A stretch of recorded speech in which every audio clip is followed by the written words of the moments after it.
guys.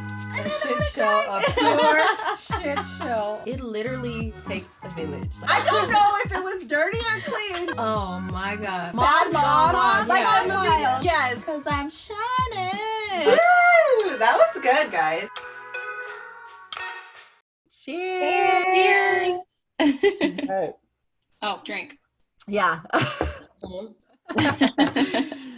Well, thank you, Victoria, for coming on the show with us and being so willing to share your experience with us. So let's dive in and tell us your story. How did your journey with infertility start? Yeah. So thank you guys for having me. It's funny. I always try to think about like when that moment started for me, but I guess it helps to just start like when we started trying. I got married when I was 29, and it's funny, we thought about like the exact date, we'd start trying, and then the baby would be born on that exact date, and they would be a Libra, and you plan all of these things out in life that never go to plan, especially for someone who's infertile. And I think tried for 2 to 3 years.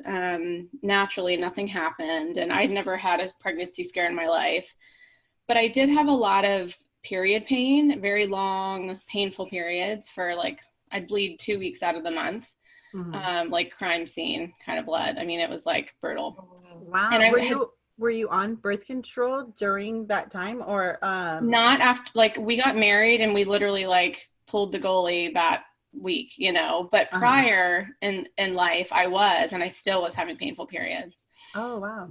Yeah. And every doctor I saw said, that's just how you're made up. Some people just have long periods. Like, you just have to deal with it. And I always thought like, something's not right. Like, I don't think this is normal. I mean, I was having to take like 4 Motrin every 2 hours, like just to get through the day, and had to call out sick of work, multiple times. Wow. So anyway, fast forward, when we finally like went to see a fertility specialist after we hadn't gotten pregnant, I was, eventually diagnosed with endometriosis, stage 3 endometriosis, and learned that the disease had eaten away at all of my eggs. And it probably had happened back high school, maybe, for sure college. But my eggs were probably long gone way before I even thought. And found out, of course, the hard way after doing multiple IUIs, trying to do an IVF. Sorry if I'm using lingo to always correct me if I'm using too many acronyms. Okay.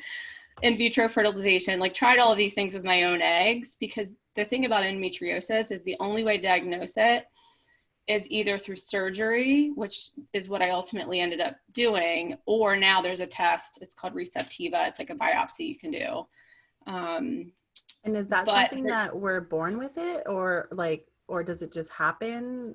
Yeah, it's I mean, genetic. They don't really know what causes it, but I believe it's genetic in some way. My mom had it. My grandmother had it. My mother had it, and she had to have a full hysterectomy because of it. Yeah, it's a very painful life, and there's so many different stages. It can attack anything. I mean, mine attacked my eggs, but it can attack multiple organs. I mean, even your pituitary gland, your brain. I mean, it can really wreak havoc on your body. So endometriosis doesn't always equal infertility. Okay. But a lot of times it can lead to that if you don't, know what's going on and you don't catch it. How long were you guys trying before you went and saw a doctor to find out if you were infertile? I think it was about 3 years, 2.5 to 3 years. Yeah. And I just thought, and within those 3 years, you had tried the IVF and all of No, that was like just, we were trying like the old fashioned way, Okay. And I was tracking my ovulation and putting my legs up the wall and doing the whole thing, and nothing was working. And so I went to see at first my gyno, and then she sent me to an IVF, like a fertility specialist. And I remember they did all my tests. And the first thing they said to me is, oh, you're so young. You don't need to worry, because I was 32, Yeah. And they took my blood, and I remember the doctor sat me down. I was like, oh, what happened to that happy, smiley face? She was like, so your levels, it just looks, it's like what we would see in someone in their late 40s, And I was like, well, that can't be good, And they were like, well, you're still really young, so it'll be fine. You'll be fine. And there's just all this like toxic hope that was just like unnecessary, you know? Yeah. And so we, you know, because I was so young, we still tried. I think we did 5 IUIs, which is turkey baster, you know, but medicated. I mean, full throttle of shots and hormones to try to get my follicles to grow. And then tried IVF retrieval one time because I could only get ever 2 eggs to grow. That was the most I ever got. Where most people get 30, 40 eggs, you know, and I had 2, and I was like, let's seize the day with my 2, you know. Okay. And neither of them fertilized. And that's when I realized I got to like close this door because it's just, you know, it's not going to get us anywhere. And so that's when we moved on to pursuing an egg donor. Oh, and tell us about that. Yeah, so it's a crazy process. It's kind of like Match.com. Okay. So I hear you go on and you're searching criteria for, you know, a woman who, and a lot of times people try to find someone to look like you know, which, you know, I have my own opinions about. I think if you're trying to find your twin, you're probably in denial that you're using an egg donor. You know, it's like, and I was too, because I did the same thing. And ultimately the donor that we chose, because we never met her, our doctor would say, like, she even talks like you, Victoria. She laughs like you. She really does look like you. And they get you all hyped up, you know. And then the day before her retrieval, the doctor calls, and I'll never forget, my husband and I were in the TJ Maxx parking lot in the car, and I put her on speaker, and I was like, hey, you know, tomorrow's the big day. She's like, well, I have some good news and some bad news. The good news is your donor really is like you, but the bad news is her eggs are like yours too. Oh my God. You've got to be shitting me. Like, what? Oh. How does this happen? Because when you get an egg donor, you're ultimately like saying, okay, this is the Hail Mary. We're going to get pregnant. There's this really young, fertile girl. Yeah. I'm getting all these great eggs. Like there's going to be a couple at least that make it in there for sure, you know? You would think that they would screen people before they have them, you know, in the process. They do. And so she was screened with like the normal blood panels and ultrasounds and that sort of thing. And they do a psychological exam, but she was a first-time donor. And so just like me, like, you know, there's always a chance, like you do the blood work and it's like, oh, well, things could, you know, they look okay, but there's just some things like egg quality that you can't really test for. There is a blood test now, and at the time my doctor didn't believe in it. It's called AMH. It checks I forget how to pronounce the exact hormone that it tests for, but it kind of predicts like your egg quality is probably not great. Whereas I don't know if that would have shown anything on her anyway, but it was that was a very devastating time because not only did we have to like go through all that, we finally made the choice to like forego my genetics and do all of this, and then to have more grief on top of that. And I really felt pain for her, you know, like here she is in her early 20s now having to face the stuff I'm facing, you know. And just to clarify, okay, so an egg donor, is that all that they do is they'll transplant their egg into your body and then you still use your husband's sperm cells? Yeah, so it's still my husband's sperm, yeah. So they would retrieve the eggs, they then fertilize them in a lab with my husband's sperm. Together. They're then tested, genetically tested. The ones that are, not everyone does genetic testing, we did. To find out which ones are genetically normal. Those are then frozen. So then by the time I'm ready to transfer, we select, you know, which, you know, of the embryos to transfer. However, there's also something called donor embryo, which is where like someone, like, let's say my husband and I had gotten embryos with my own eggs and we, let's say, finished our family and we had leftover embryos, we could then donate them to people who are struggling with either male and female factor and or just don't have the money because donor eggs are really expensive. Whereas donor embryos you can't like legally pay for because it's a donation, which the term egg donor is, so it's like no one's donating anything. She's getting paid a shit ton of money for her time, you know. But it's just a different arrangement. And so there's, in that case that, you know, it wouldn't have been my husband's sperm, but we we, you know, his sperm seemed okay. So we're like, let's try to, you know, make that work. So then once you got her, so then she wasn't a good candidate. Right. So how did you guys find? So then we got a new doctor, and we took a year off. It was like too much. You know, we went to Thailand, we went to the Virgin Islands, Mexico, we did all these things. And I mean, we were broke. It was like, we'd already spent so much money. We were like, just max out the credit cards because I can't do this anymore. And I actually thought like that was it. Like we just couldn't go any further. And had this like crazy spiritual experience in Thailand with this monk in the rain. And it was like something you'd see in a movie. And he doesn't even talk. Monks don't talk. But there's something about him that was like, go again, you know? So I told my husband, he handed me these bracelets. I was like, put on the bracelets. We're going to go back and just figure it out. We're going to do it again. He's like, okay. But we just spent all our money. You said we were right. done. I know. So we literally cashed out my 401k and found a new doctor who basically sat me down, and he was like, Victoria, we're not looking for your twin. We're looking for someone who's fertile and healthy, you know, because at the end of the day, it's going to be your baby. You're going to carry the baby. Let's just focus on healthy, fertile eggs. And I'm like, okay, I can do that, you know? And so, and I actually liked being free of that expectation because I didn't have to like find my twin, you know, which I don't really know. People don't guide you on how to find an egg donor. You just go off of what you think, you know, you're supposed to do.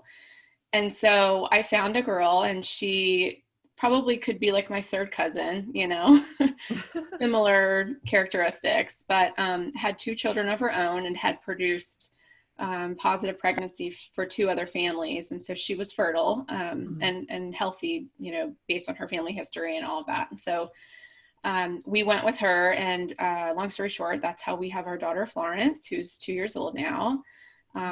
We got 3 healthy embryos. The first one was my daughter. The second one we tried in March and it didn't work. And the third one we're trying in like a week-ish, which I just realized soon. Yeah. The day after Thanksgiving. And those are all from the same donor. Yeah. Oh, that's awesome. Yep. And it's crazy because like there's still a lot to be learned about this because there's 3 people making a baby, right? Which is complicated, and it's hard to explain to family and friends, to my daughter. And scientists don't even really know necessarily enough about it either. Like surrogacy has been around longer, and it's always been explained as like, it's the oven baking the turkey, you know, it's just the oven, right? Whereas it's not necessarily the case here because I'm not just the oven, right? I'm the mom, and we share a bloodstream, and my placenta feeds her, right? There is an actual biological connection that with surrogacy gets kind of like pushed under the rug. Like, don't think about that. Don't worry about that. It's your genetics. Like that's all you need to focus on. Whereas with egg donation, there is it's called epigenetics, which is a influence of genes. So some doctors, actually talked to one the other day, believe there is a pass through. So she actually has maybe 2-3% of my DNA. Oh wow! Right. I was just wondering that too. Like, so it's wild. Not have any of your DNA. My goodness. Yes, I mean, think about it. We share a bloodstream. Yeah, absolutely. She was a tiny little cell that my body did all the work for 9 to 10 months to create this human. She, you know, she knows me, like I'm mom, like there's no question. And the epigenetics is interesting because epigenetics happen outside of the womb too, which is, it's just like when they say your dog starts to look like you, or your spouse, you know, like you sort of like your environment starts to shape you and mold you to who you are, but that happens inside the womb too. And so there's this theory of like, I'm turning on light switches. So like I decided widow's peak, I decided long legs, like things like that my body influenced. So had this egg and my husband's sperm been carried in the donor's womb, it wouldn't be the same human. Right? So 3 people truly did come together to make a child. And how was it for you during that transition of, okay, now I have to find an egg donor because, you know, I don't have the eggs to supply? Like, oh, it was terrible. It was the worst time of my life. Like it was the most heavy grief that anyone has to feel, like and no one really talks to you about it being grief or traumatic, like this traumatic experience. And it's almost like someone dies, but no one says it, right? Because it's like the idea of your visualized child, right? Like you marry someone and you say, okay, we're going to have a baby that's half me, half you, right? And you start to visualize what that is, right? And it's a bullshit visualization because none of us can control genetics, even when they are ours. Right.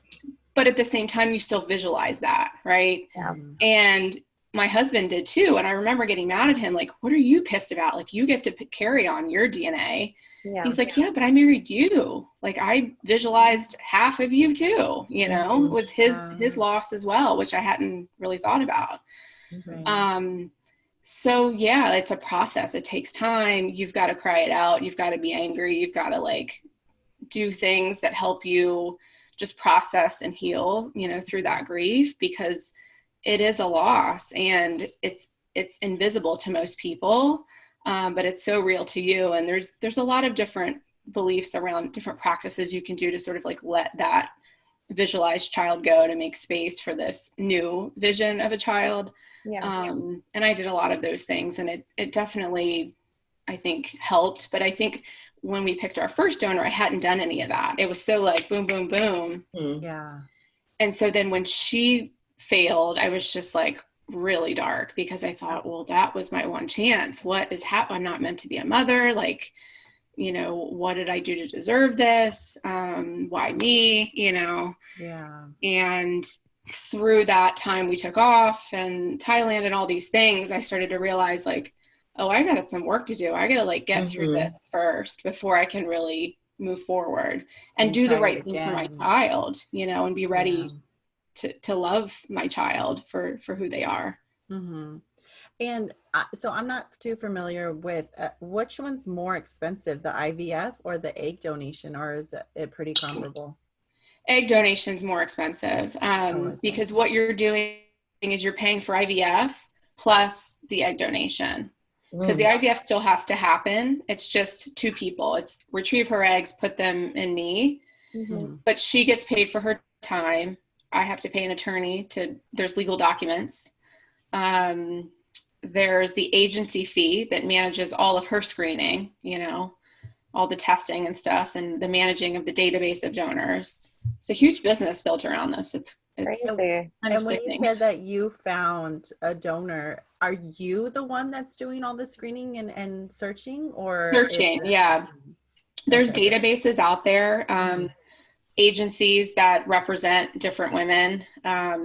Recently, there's a new one. It's called Go Stork, which I guess is supposed to be like a collaboration of all the different agencies, so you can go into one login. But I remember I had like 6 logins at the time. It was overwhelming. And I'm trying to save. And the worst part is like you read all these profiles and pictures and you're like, okay, she's the one. And then you call and they're like, oh no, she just got a boyfriend, and they're like, she's moving away. Like, forget it. You know? Wow. Yeah, you don't think about that, but yeah, people change their mind. Yeah, or like she just got a tattoo, or she just got an STD, or she whatever. Like it was like one thing after another, and they would be like, "Sorry, we're having a hard time. It's hard to keep track of all these girls." I'm like, "No, that's actually your job. Like that's your only job, to keep track of these girls."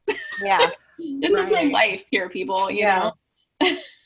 Yeah, and it's not a free service. You know, you would think that they would, you know, keep it up to date. They get paid quite a bit of money. The agencies do. It's pretty sickening to think about the business side of all of this. But, you know. So while this was going on, like, what would you say, what are some of the things that you did to get through like such the hard times? I think 2 things. I think one is support. Like you have to find people that understand what you're going through, because telling the wrong people can be very damaging. Friends, family, they want to say the right thing. They want to do the right thing, but usually they don't, because until you've been through this, you really can't understand it. So, I mean, I was making friends with strangers, you know, anything, a blog, anyone I could find that had been through this, I was reaching out saying, hey, did you feel this way too? Is this normal? You know, so support, I think, in therapy, but also just validation of people that feel your pain.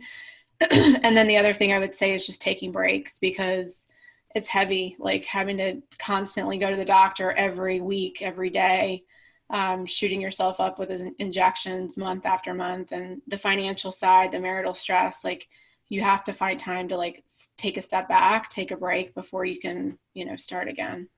Absolutely. And through this all, how would you say that you never lost hope, it seemed like? So how was that?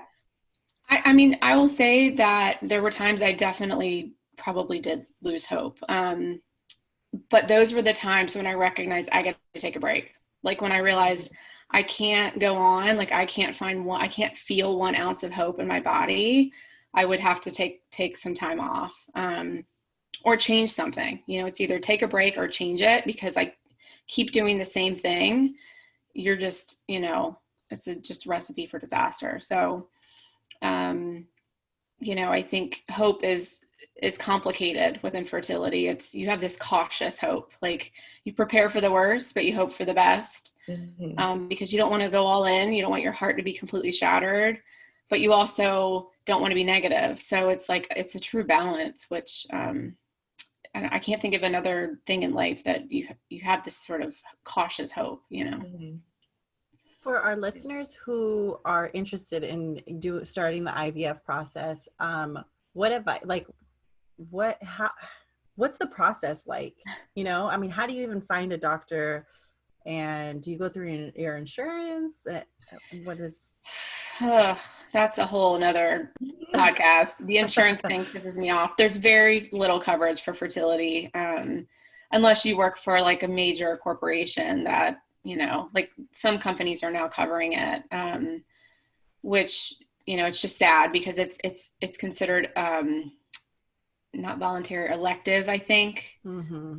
Whereas like you can get a boob job covered. Yeah. Like it's just bullshit. Wow. Yeah. So there's a lot of fighting that's happening on the political side. Resolve is a really great organization that's trying to like push through, a lot of that stuff. But to answer your question, you would probably need to first start with your gynecologist, and then get a referral or be tested, for certain panels, like just a fertility workup is the first thing you'd ask for. Mm-hmm. And if things are showing maybe not so good, then you would be referred to a reproductive endocrinologist, an RE, which is a fertility specialist. And from there, they'll kind of guide you, and you'll be doing tests, and they'll recommend whether you start with insemination or you move straight to IVF. There's so many different diagnoses out there that could, be contributing to why you're not getting pregnant. And you had said that you had done a few cycles of IVF before you had found out that you had endometriosis. Am I pronouncing that right? Yes. Yeah. Thanks. So how would you recommend somebody kind of avoiding that path of starting IVF first and finding out if they do have endometriosis? Great question. So look for the symptoms first, like long periods, painful periods, bleeding out of your butthole. Yes, I said it. Oh, wow. There's things, chronic pain, even during sex, just in between periods, like something's wrong. Mm-hmm. If you have those symptoms, then talk to your doctor, advocate for yourself. That test, the Receptiva, is a lot less invasive than the surgery that I had to go through, which is a biopsy. You don't go under, and you can be tested for it. There's also something called silent endometriosis, which you don't even have a lot of the symptoms, which that's, You don't even know. Yeah. So I would just say, if you feel like if something's not right, like get that test. So after all your infertility ups and downs, what is life like now for you? Well, I mean, I'm right back in it because I'm about to do this transfer again, which is wild. I mean, in 2020, I never imagined I'd be doing 2 IVF transfers with all that's happening in the world. Like, we literally just heard today we're being shut down again. I'm like, oh, Yeah. I'm going to try to go get pregnant. Great timing. But no, life is good. I mean, I have my daughter, and she's the light of my life. And you said she's 2? she's 2. Yeah. Take Yeah. us to the day that you found out that you were actually pregnant. Say that again. Take us to the day that you found out that you were actually pregnant with her, You know, 'cause what's you said funny that- is actually today, 3 years ago, was the day I found out. Oh, like, wow. Oh. Wow. Yeah, because it popped up in my like memories, you know, and I was like, oh my gosh. Happy anniversary. Thank you. Find out day. Yeah. Thank you. Very, very special day. And you had said that the first time didn't work, or the first egg didn't. The first embryo did. So with this donor. Okay. So Flo is that the was first her. one. Yep. Oh, wow. Yeah. Okay. But I had never made it to the transfer. I'd only been on the other side. This was the first time I ever had a transfer. Okay. And so I had a new wave of hope. I was naive, and I was just like, oh, it's going to work. It's going to work. But I also was like, no, there's no way it's going to work. You know, why would this work? Everything else has failed. Like everything has failed. And so typically with IVF, they take the fun out of it, and you do a blood test and they tell you if you're pregnant or not. But I decided to pee on a stick the day before because I wanted to have that experience with my husband. Yeah. And a friend of mine actually took photos for us because she was just like, you're pregnant. I can tell. I just want to get your reaction, you know? And so I told her, I was like, if I'm not though, it's okay. You can still take photos. Like, I think this is still important, you know? Mm-hmm. And literally my knees went weak. I flipped it over and I fell to the ground. My husband caught me and he was sobbing. Like the pictures, like everyone talks about him in the pictures because he's just like, his face like shows everything. Because we were just like, what? No, that's not 2 lines. How is that? There's no way. I'm like, look at this. Are you sure this is right? You know? Yeah. And that was the only time we ever had a positive. And then this last one in March was terrible because I actually believed it was going to work because the first one did. Mm-hmm. So it was like a real kick in the nuts because I was 100% sure. Like there was no question in my mind it wouldn't. And I was already planning names and thinking about the nursery and talking to my daughter about being a big sister, and she's kissing my belly and all of these things. And so when I flipped that one over, I was expecting the same thing and it didn't happen. I grieved hard. I mean, I think I still like struggle with that because that was our baby. Oh, I'm so sorry. Sorry. No, you're fine. It's Don't very be sorry. harsh. Yeah, Yeah. don't be sorry. Because that was her sibling, you know? Mm-hmm. I don't just grieve it for me, I grieve it for her. Yeah. So there's a lot of pressure on this last one because it's her only shot. Would you do the transfer again? Would you find another egg donor again? I don't think so. No. I think this is the end of the road for us. And I've come to terms with that, and I've accepted, you know, I think I have a realistic expectation now about what the outcome could be. And, you know, I think, I mean, we've already talked, like, what will we do with all the baby stuff? Like, we're really thinking about, like, this may not work. Mm-hmm. It's just hard for her. You know, I grieve it for her. Like, I'll be okay. She's enough for me. She's more than enough for me. It's not even for me. It's for her. Yeah. And she's 2. How is her reaction?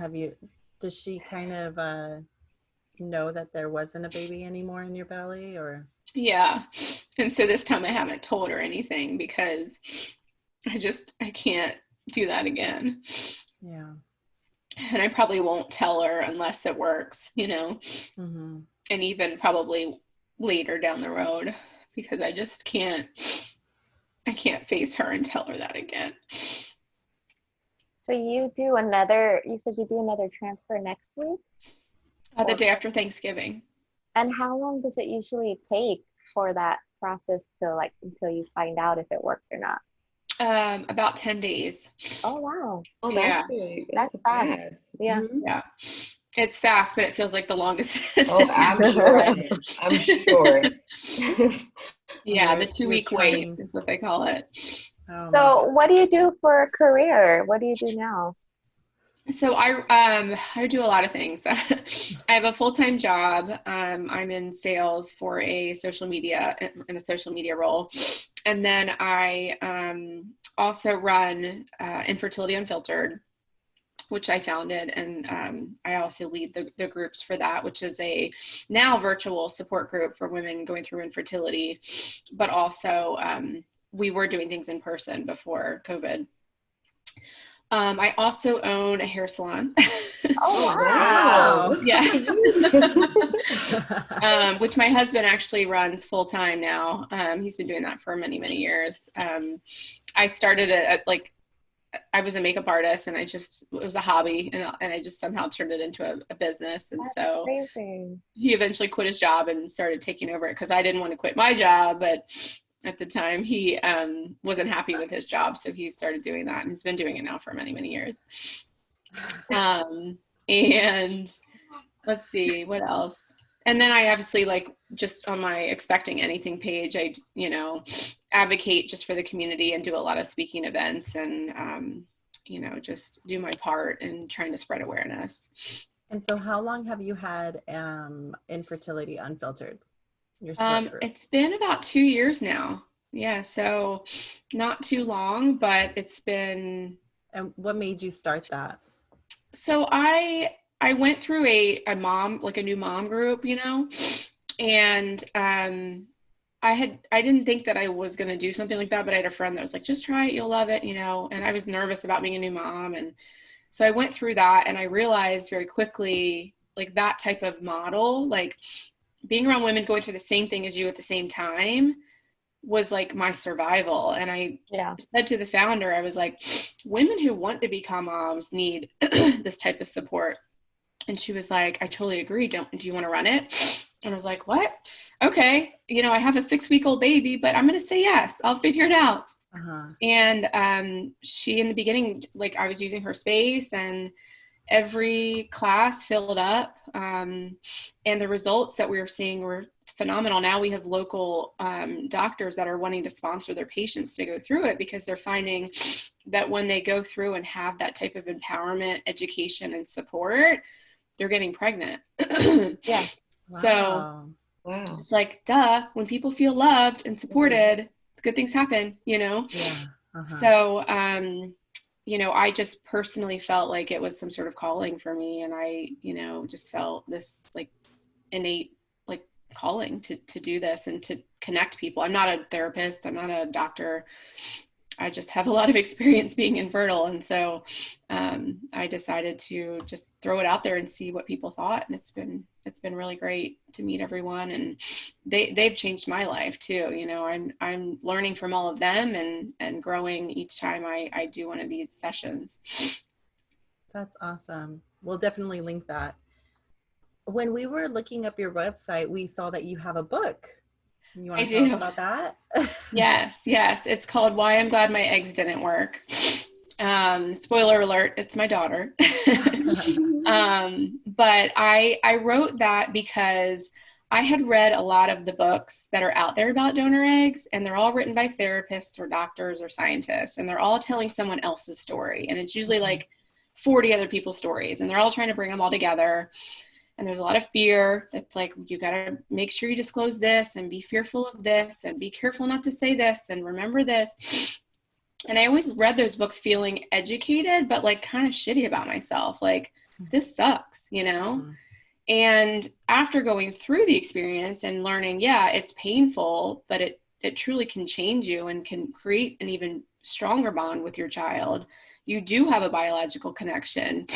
I felt like someone needed to tell that story, like, let's show people that it can be a beautiful life. Let's tell people that it's going to be okay.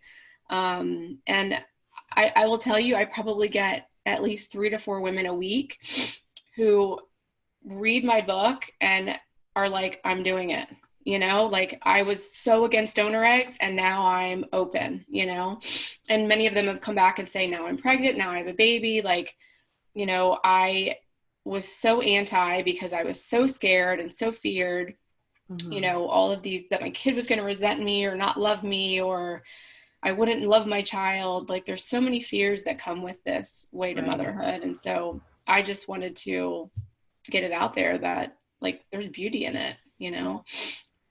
And would we have a question for you. If you could go back in time and talk to yourself during those hard times, what would you say? And I feel like that kind of goes with your book, right? That there's Yeah, beauty in it. there is. Yeah, I would just say it's going to be hard as hell, and it's, you know, going to feel like it's breaking you, but in the end, it's going to make you. It's going to change you, you know, and you're going to be a better mom, sister, wife, daughter, friend, because of this experience.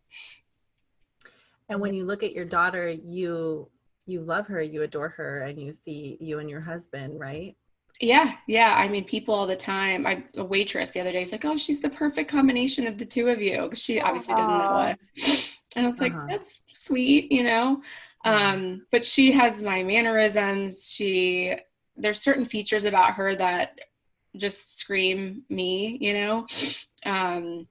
But she's her own individual. Like it's funny, I don't look at her and see calculated like versions of me, the donor, my husband. I just see Florence. Like she's such a unique, magical human. Their Oh. own person, huh? Yeah, she is. That's for sure. Have you and your husband talked about like when or if you guys ever plan on talking to her about how Oh, she knows. We talk she about it all the knows. time.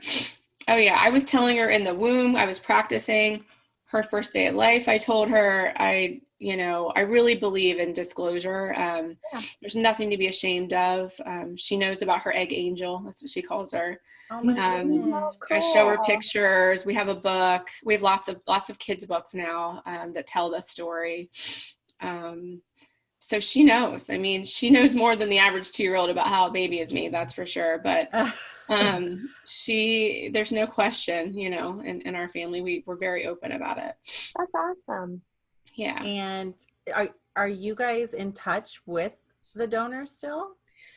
We never were. So it was an anonymous donation, which is my only regret. Okay. And I've tried to fight and revise the contract. I've reached out to our attorney. I've reached out to the agency, and no one, they're saying she won't respond.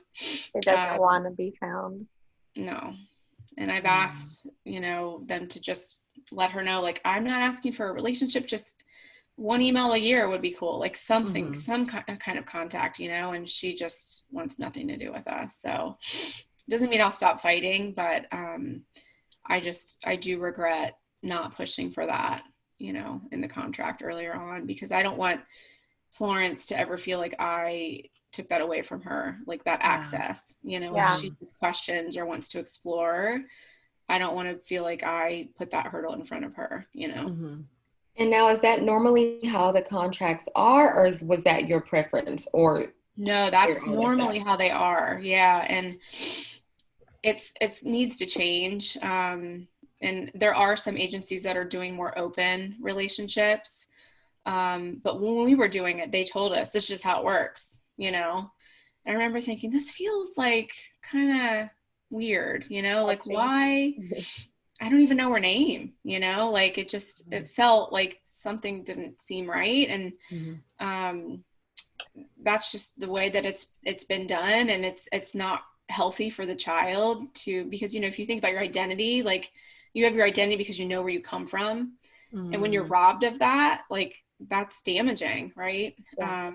And so luckily I have a lot of information about her that I can share with my daughter, and you know, we'll do ancestry.com and 23andMe and all these things to find all the genetic things that we can find. But it would just be nice. And my daughter may say, I don't need to call her. I don't need to email her. I don't need anything from her, but I want her to be able to make that choice. Yeah, definitely. How do you think we could be better friends if we're dealing with someone who's going through infertility? No, that's sweet. That's a sweet question to ask.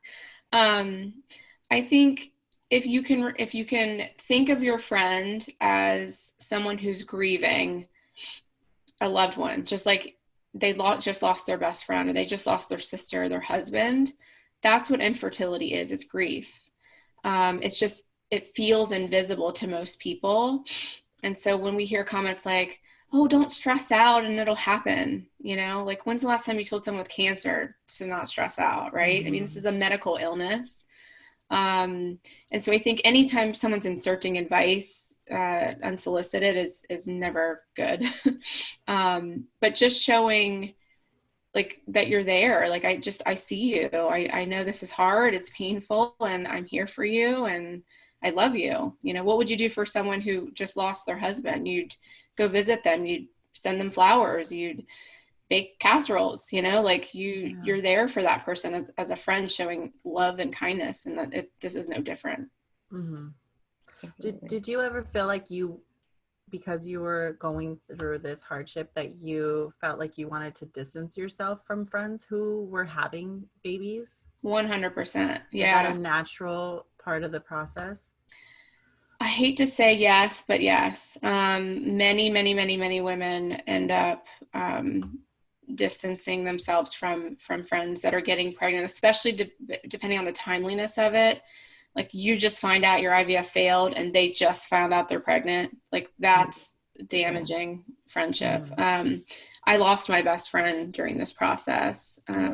She got pregnant and had a hard time understanding that I couldn't be at her baby shower or be there for her. And she felt like I had abandoned her, and I just kept telling her, I'm doing my best, but I'm struggling, Yeah. I just need a pass, a hall pass, and she just couldn't give me one. And so we parted ways, and, it was hard, but I was very angry, and I just, I had a hard time being happy for anyone, really. Right. So I needed to just kind of like take a minute to process what I was going through. Yeah, that's understandable. But yeah, that's a very common reaction. Oh, I'm sorry to hear that. Yeah.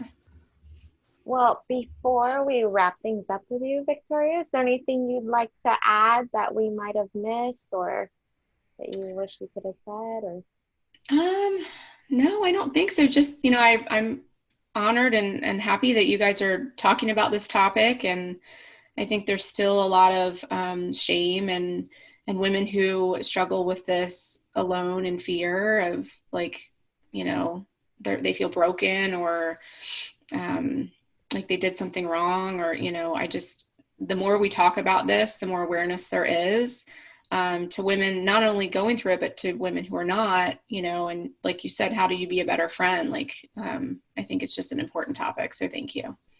Thank you for our listeners who can relate to you or who would like to find you, where can they find you at? Do you have like a website or your Instagram handle? Instagram is expecting anything. And my website is expectinganything.com. And then the support group is Infertility Unfiltered on Instagram. We'll have to link those in our show notes, so you guys can go show her some love. Thank you again so much, Victoria, for joining us and sharing your story with us. I'm sure you helped a lot of moms out there today. We can't thank you enough. Thanks, ladies. Thanks so much for hanging out with us. If you want to catch up on our previous episodes, visit mamasmimosas.com, where you'll get access to all of our podcast show notes, our YouTube videos, and our private Facebook group where we chat with you about each episode and host live Q&A with our favorite mom tribe. Can't wait to see you there.